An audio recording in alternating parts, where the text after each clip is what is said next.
ከበሮ መምታት ስለቻልን ብቻ ከአግባብ ውጭ መሆን አንችልም። አባቶቻችን ምን ይላሉ? ከበሮ ማለት የጌታ መቃብር ነው። ሙሉ መከራ መስቀሉ የተተነተነበት የተመሰጠረበት ነው ከበሮ።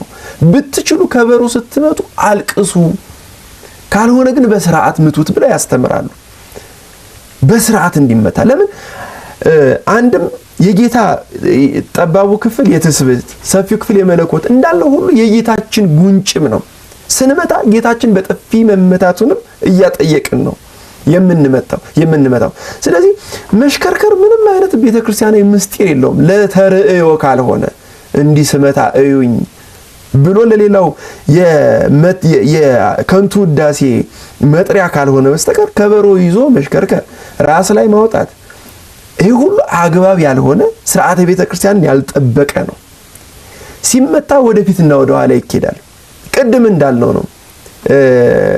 ከሃና ወደ ቀያፋ፣ ከሄሮድስ ወደ ጲላጦስ ጌታችን መመላለሱን ብትችሉ ደግሞ እንደተባለው እየተለቀሰ የሚመታ ነው ከበሮ እንጂ እየተሽከረከረ እየተዘለለ የሚመታ አይደለም። ለመዝለልም ለመሽከርከርም ምስጢራዊ ፍቺ የላች። ቅድም እንዳልኩሽ ነው ቤተክርስቲያናችን ምንም ነገር ያለ ምስጢር ያለ ምሳሌ የምታደርገው ነገር ስለሌላት ማለት ነው።